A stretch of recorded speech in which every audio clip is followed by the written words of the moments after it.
coming up on this episode of Lust to Dust. That's opening the door and immediately kissing, right? You have to. From lust to dust. Welcome back to From Lust to Dust, my horny dead dad. Podcast where we read our dead dad's sex book. I'm Brett Dodenhoff. I'm Connor Dodenhoff.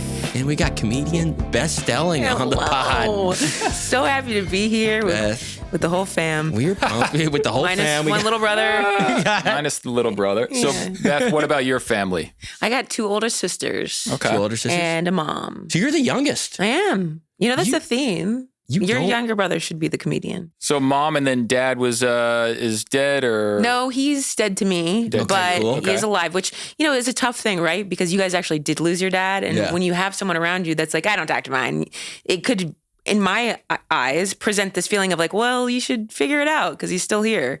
And Not always, yeah. no, my dad is a MAGA guy down in Orlando. He's a MAGA guy in Yeah. Orlando. Oh, so he's awesome. Yeah, he actually diagnosed me with TDS not too long ago. Oh, he hit you with the TDS? I have TDS. The symptoms are not talking to your dad. Not talking to your dad? Yeah. I love that. He hasn't talked to you in a long time, calls you up. You got TDS. And one more thing. He's like, it has nothing to do with me talking about anal at dinner. You have TDS. Yeah. What it's come down to. What it's come down to is. So dad's in New Orleans, so that obviously means some divorced parents like us. Yes. Okay. What Yeah. what age? I was at 6 I'm sorry, probably about 3. Oh, 3. And then we were court ordered to go visit him in Orlando. He was like a 90s Orlando guy. Yes. Was that a Disney related My thing? dad, my parents divorced when I was young. And then my dad moved down to Orlando, Florida to become an actor, which is not where you go. Odd. Yeah. My dad was a sign spinner for a long time down there. Scienceman? He started his own business that was called Stars on Call. And he would dress up in different costumes as a character that he's created and devised in front of the business that's paying him to get people in there. So he would do, I don't know if there's any major chains. Oh, Firehouse Subs, he was a fireman in front of. A gorilla in front of Gold's Gym. Gorilla in front of Gold's Gym? Sometimes he would pay us to sit in the car and just bring him water. And then our afternoons were just going to the beach. At the time, were you kind of like, oh, that's just wacky, Dad? Or were you like, this is a little sad? Or what was your kind of... At the time, it was just, it's kind of the, you know, lobster boiling water. You're like, this is just what it is. What I am. You know? Yeah. It's always nice to be in company of someone who has a divorced parent on this podcast. Yeah. Who is like, parents maybe have a little, obviously, unusual circumstances or Mine is something like that. extremely unusual. Yeah. All right. Well, so last episode, Beth, was the very 69. descriptive. 69. You know, it was his most kind of disgusting in terms of the For you guys sexual- to just, right, Yeah, and maybe and just in general. He usually has some nice kind of ways to describe, Right. you know, and this one was just a little bit graphic. Yeah. Okay. The word gliding and tongue were in the same sentence. Okay. Yeah. You know, Could he describe her vagina? Just curious. at one point he said Target called it in the morning. interesting. For he did the morning going down kind of thing. In another episode, he called a vagina a 4-inch piece of real estate. Oh. So, Yeah. Oh. He kind of Rarely do you see metrics on a vagina. he went square footage. Yeah, exactly. right. Well, that is unusual. Yeah. You normally, inches, meters are not Yeah. in the way you describe It's usually a something. penal situation. Yeah, exactly. It's It kind is, of nice but- to bring it back to Penile. Penile. Yeah. Yeah. That's What if I text my boyfriend? I'm like, I've got a throbbing 4 inches waiting for you. He's like, wait, what? Okay. Okay. All Or right. it's real estate. All right, but I'm looking ahead here, and this is a meaty doozy. chapter here. So Lori, and I took one peek ahead. I saw a boat. great. So it is who we suspected. Jesus Christ. This wouldn't be our favorite person. Okay. This is not going to be our favorite person. Yeah. Also, our opening line here, Dr. Chase, it's Bob. So our dad's calling his doctor. Okay.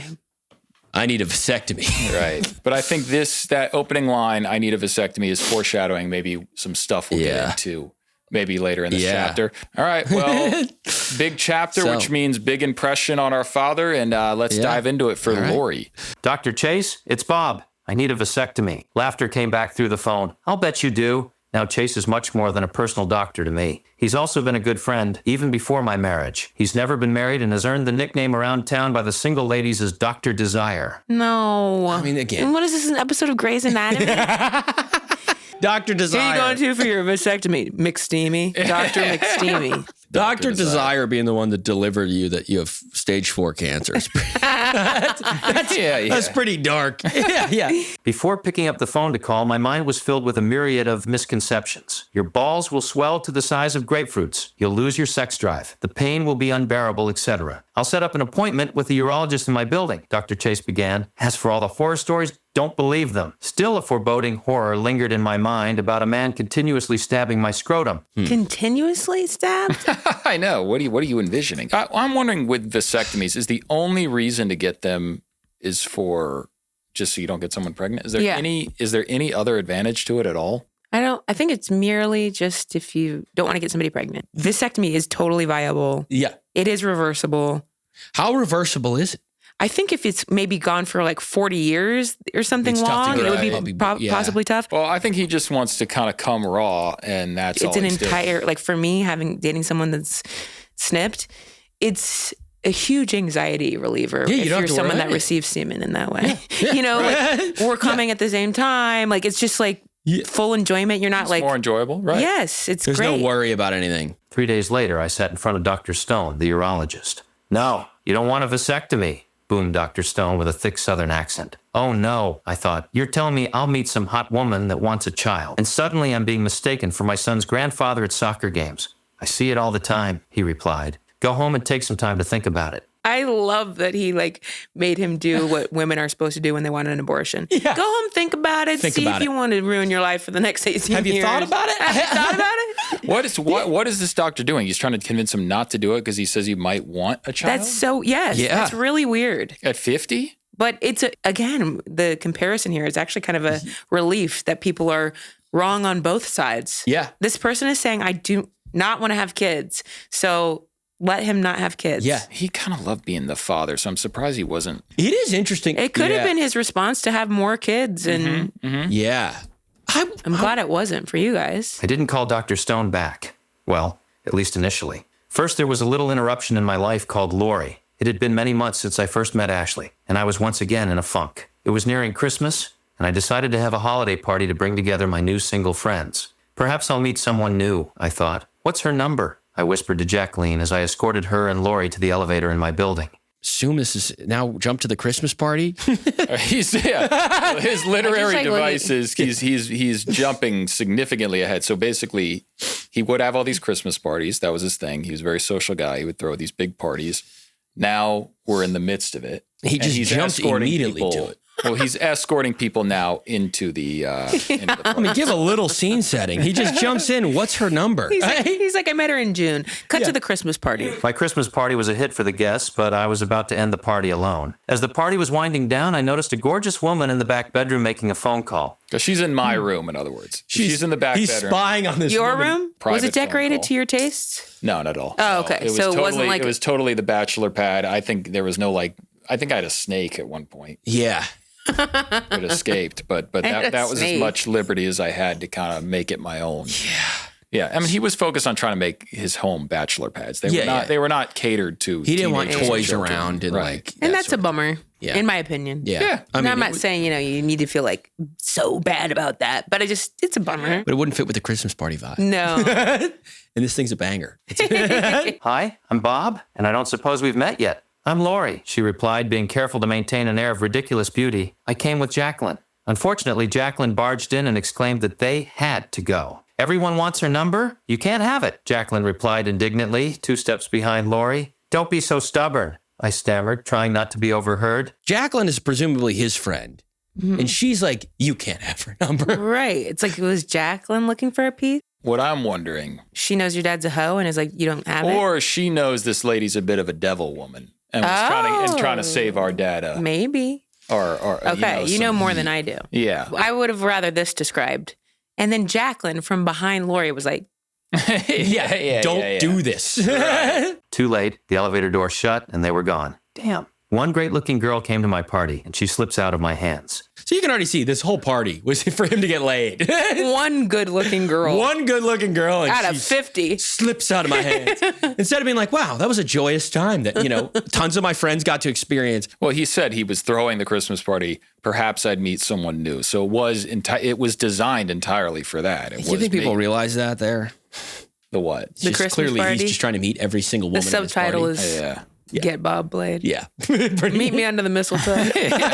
Mistletoe's everywhere. Why does Open the fridge, mistletoe. Why is your belt buckle mistletoe? As I started to clean up after the party, the phone rang. Jacqueline's voice was on the other end with the chatter of Lori in the background. Amidst their laughter, Jacqueline asked, "How in the hell do we get back to Sullivan's Island?" She was laughing out loud as she said it. "Hand the phone over to Lori," I exclaimed. This time, Jacqueline complied. "Hello," giggled Lori. What's going on? Where are we? Where are we? Okay, this is what's happening. A phone call happened. A phone call's happening. This is what's happening. So he is back in the he apartment. goes in. Yes. And then she's on the phone. Jacqueline has called them from the street out, and she has said, "Hey, I can't find this one street or restaurant. My dad knows he's still sitting next to Lori, and so he's saying, no, hand the phone over to her." Yeah, That's the setting. He's bargaining with her. Here's directions, which I love that this shows you pre-Google Maps. I love it. I mean, Google Maps is kind of a cock block now. Directions probably, there's a lot of reasons people aren't talking anymore like they used to, but that was one other reason as to how to bridge conversation. 100%. Yeah. Hey, do you know if this is there? And now it's almost like an offense. Like, use your phone. It is when someone comes up and you're like, can't you can figure this out. Think of how many lines have been, like pickup lines have been robbed from us because of phones now. 100%. She did, and we talked for a brief moment. "Great, I'll call you," I concluded. I was elated. Lori was truly beautiful. Around 40 years old, 5 feet 7 inches, natural blonde with ultra-fine hair that fell way down her back, beautiful pale skin, large blue eyes, and gorgeous full lips. She also had a fantastic smile and a certain elegant confidence that added to her mystique. Well, okay. Good thing is he's back in an appropriate age range here because he's been going way too young the last few episodes. So what was the young? Well, 28. I mean, that is young. No, For but 49. no one's significant. But 28, 29. Your dad would have killed on Age of Attraction. He's back in good age range. She's 40. I remember them being close in age, and it's unfortunate the one that was as close to age. She was very beautiful. Yeah, beautiful woman she for sure. She was. Later that week, my heart sank. As with all women, getting their phone number is no guarantee that they like you. 2 days after the party, trying not to be too anxious, I called but got voicemail, so I left her a cute message. A day went by, then 2, and then 3. At this point, I had totally given up hope that she would call. The 4th day, however, I was thrilled to see her name come up on caller ID. "Hey, it's Lori. Sorry I was in the Bahamas." "No problem," I replied. Yes. Oh my God. The permanence, though, of a voice message. I know. Yeah. Back in the day, that was like a true, My pager rang. because there's no text to follow, like, hey. Call me back. And you could, at that point, like, it could take a couple days. And you're just like, all right, we're going to see. Yeah. Or I think people used to play those games too. Like, wait 3 days. Well, he does right here. He says, "I try not to be too anxious. I did a 2-day," which I used to do that. I used to do that in my thing. Now I'm like, this does help with like death by texting now, such a thing. Where it's like, if you can't get the next date set immediately, then you got to like keep up the awkward conversation. Hey, Brett, how long have you been in your relationship now? It seems like you're dating right now. What do you mean you hit him? Anyway, last week I'm sitting down. Several days later, I picked her up. It was clear from the size and interior of her home she wasn't hurting for money. As to be expected, our conversation was not as relaxed as it was the night of the party. I chose a nice nearby romantic restaurant and we made our way. Sometimes one's memory of a woman can be elevated above the reality, for the excitement of starting a new relationship can distort the true picture. Not with Lori, though. She was every bit as beautiful as I recalled. Lori had never been married, but confessed to being engaged before. No children, and like many childless women her age, she had dogs. An engagement getting called off is always you got to wonder. Yeah. well, what's your opinion, Beth? 40, never been married, one engagement called off. What's the vibe? I know. I'm You've trying to never think been about. married, but you have certain I'm a circumstances. comedian. You're a I'm like a comedian. You're a weird touring little- comic. Yeah. But I'm saying if you're 40 and 05, you've called off an engagement, you've never been married, and you're just in a hometown. You're not like an entertainer of some sort. Or Back then, if you were 40 and unmarried and didn't have kids, people were like, "What's wrong with you?" I guess it's honestly hard for us to speak about this impartially. because we know 'Cause the you know results. Because we Yeah. know all the situation of like, Yeah. One is, it's pretty obvious why she ended up alone. But that's what I'm alluding to a little bit, is these circumstances were of quite a big red flag back at that time, you know? And you can kind of go like, it's not going to be shocking. Well, let's see, because I wonder if she gives a reason as to why. Because there are, like, again, I think it's just a matter of, like, how does she explain? Right. It quickly became clear about the source of her money. She owned a successful company with over 200 employees. Okay, I mean, I think she's a businesswoman. Yeah. Like, that's one reason. I told her all about my boys, and she seemed generally interested in them. She did not, however, express any interest at that time in starting a family. We left the restaurant and went to a nearby lounge for another glass of wine and more conversation. In spite of this, she remained somewhat guarded. I kept waiting for that certain unspoken moment when two people transcend the normal polite conversation to the spontaneous dialogue that rambles randomly, unbridled by the formal courtship agenda of both people. that's yeah, just say we weren't yet hitting it off. Yeah. The formal courtship agenda of both people. He lays it on thick, as we know. He's a fucking... Schmoozer. Yeah. Yeah, he does the baby routine and all that, and she's probably just not... And I just don't think that's going to work on, you know. A business. A businesswoman. 200 employees. Yeah. Baby. And she's like, I've heard it all. She goes, I had to lay off 3 people today. Honey.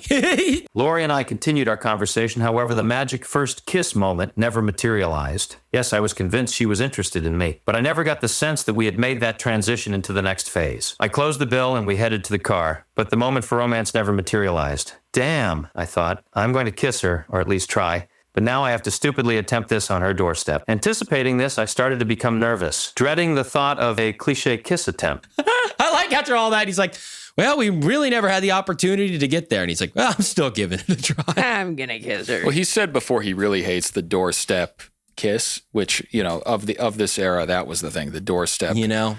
All right, good night. Yeah. All right, good night. There was the looming, like, scared... Is it gonna happen? That's the thing. And then you go for a quick hug. Yeah. In one episode, he did a mid-appetizer kiss, which we thought was crazy. Hilarious. I'll walk you to the door, I said, as I pulled up to her condo. I'll walk you to the door? I repeated to myself. You idiot, could you sound more like a 16-year-old? My confidence at this point was terminally low. We stopped at her door and she turned towards me. I had a great time tonight, I said, trying desperately to seem normal. I did too, she replied. I gently put my hands on her shoulders and leaned in for a kiss. No objection, but our embrace was brief and, quite frankly, not very romantic. She went inside and I headed to the car. As I drove off, I felt deflated. The most beautiful girl you've met since your divorce, and you fucked it up. I was beating myself up, but hardly 2 blocks away when my phone rang. It was Lori. Hey, I should have invited you inside for a moment, she said. Interesting. So she's calling him back. She may have either been horny or was like, yeah, I want more time with him. That was fun. I think maybe she felt it was weird. Well, sometimes it takes you a second to process. You're like, at the end, you go, do I kind of like that person? And then you're after the physical touch, you're like, oh. I wanted to kiss, on our first date, I wanted to kiss my boyfriend. But I was nervous because I hadn't dated ever.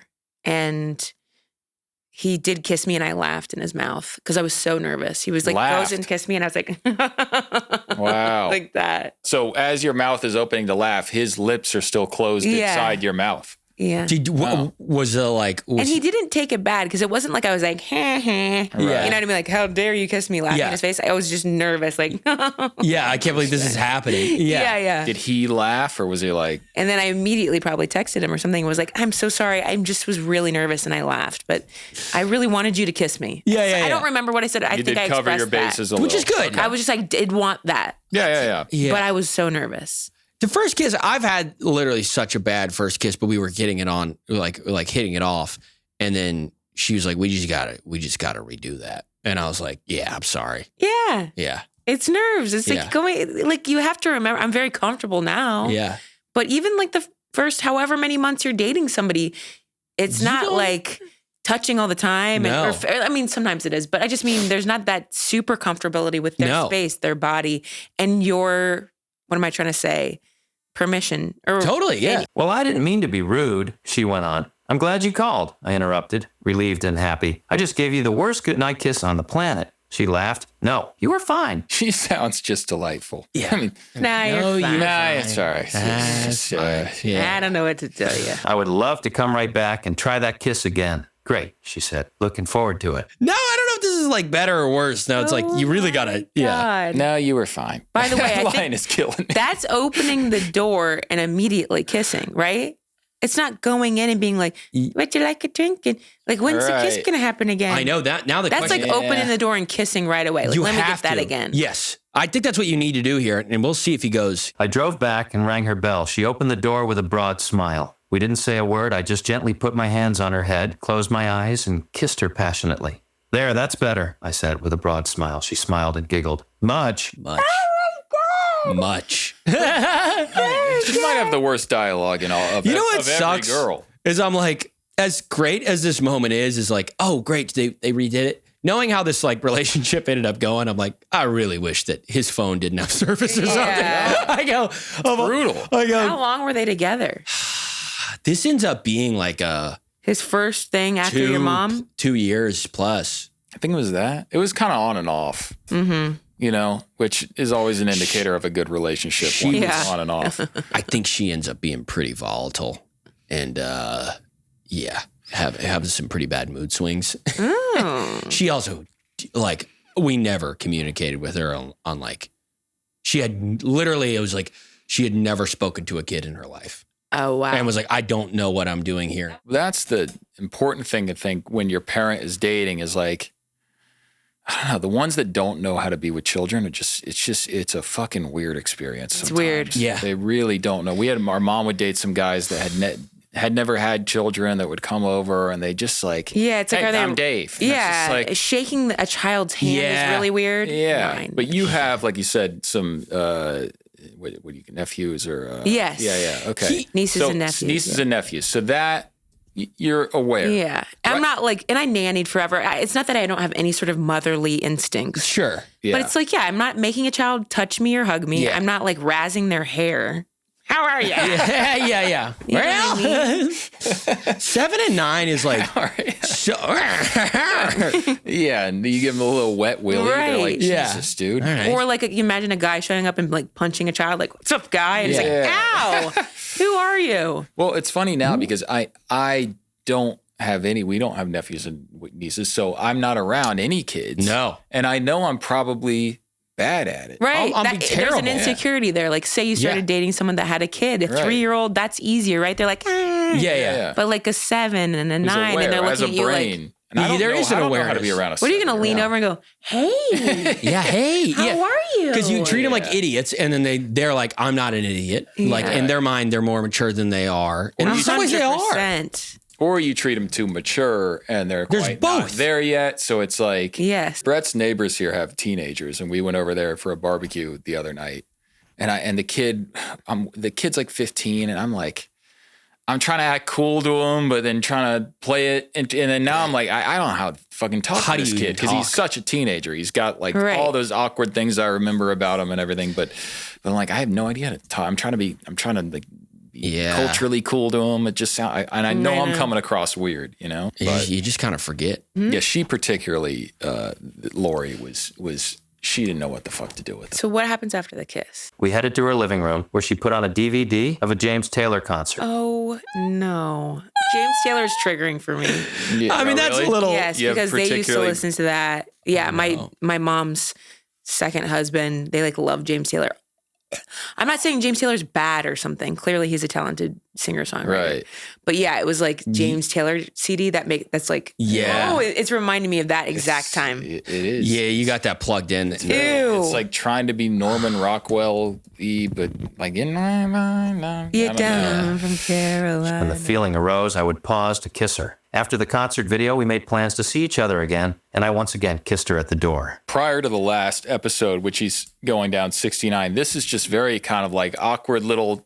This is like a date. And I think that she is, honestly coming across extremely terse and kind of boring. Here's the problem is that he said she's the most attractive girl since his divorce. So he doesn't give a fuck about anything right now other than she's just pretty. So I think he's starting to look past some red flags, whether it be at the James Taylor concert or not. You guys know too much. Right. And I'm not saying you're wrong right now, but if I knew nothing, I'd be like, Yeah. Like, it doesn't mean much to me because we're not hearing a ton from her.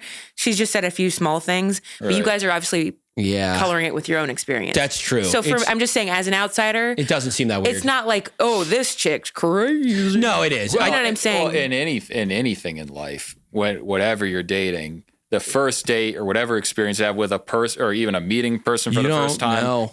Then you look back on it years later and you're like, that was fucking weird, but it really wasn't at the time. But now you're like, oh, well, that was an indicator of this, or this means. Yeah, you don't know. Yeah. Because some people, it's like, that was a weird first date. And then you go in the second and then they're like, oh, they opened up they're now comfortable in a different way and that sort of thing. Damn, I really like this girl, I thought as I drove away. She seemed like the total package for me. Beautiful, sexy, intelligent, elegant, successful, and at the same time, playful and intriguing.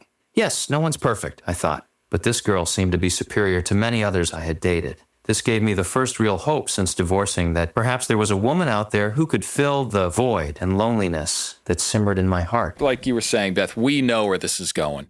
All right. Yes. And that maybe on the page it didn't color much. Yeah. I would have liked to hear more what she shared on the date. I don't think she shared fucking anything. And I'm reading between the lines here. Yeah. I'm seeing the red flags already because I know what we're getting into. Yeah. But even like, it's funny. I'm like, I think back on all these people and I'm like, I can think of her saying about 2 words.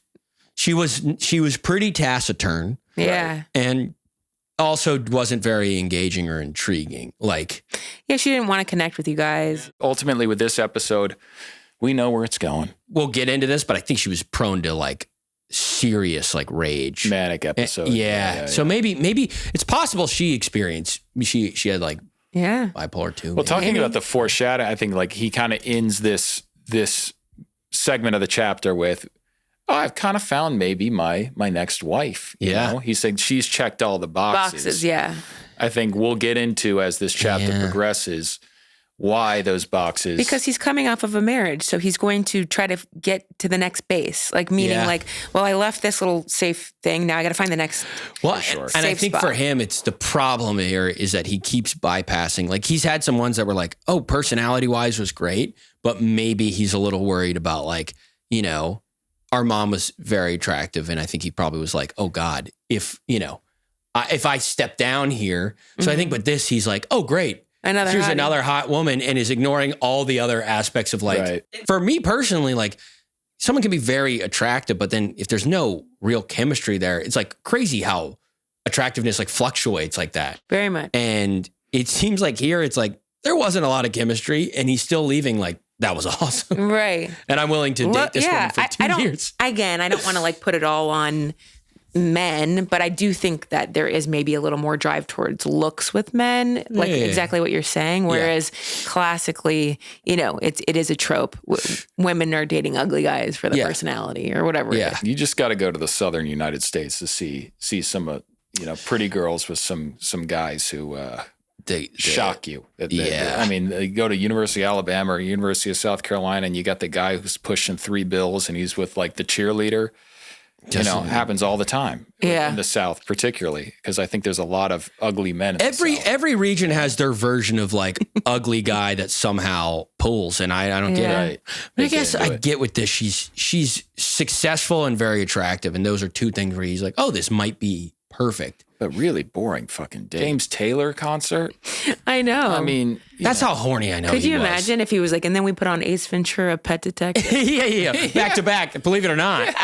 Yeah, she's the weirdest sense of humor on top of that. That's how you know he was blind. Because every date he's gone on there's been some color to it. There's been like, this was kind of interesting. They went Myrtle Beach. Like, this is just this is a bore of a fucking date beyond. Watch this, James. When have I ever watched a concert on DVD? Yeah, let alone like an acoustic James Taylor. I mean, he was like having hilarious riffs in between songs. Yeah, I doubt it. I've seen fire and I've seen rain. Just like, I'll tell you right now, she brings the fire for these next few episodes. Yeah, and guys, we'll get into it more. There's a cruise coming up. Yeah, there might even be a little pregnancy. Maybe, maybe not. Hey, there may crazy be. Thing to tease I'll if not. say this. I'm not going to tease anything, but he did open the chapter with vasectomy. All right.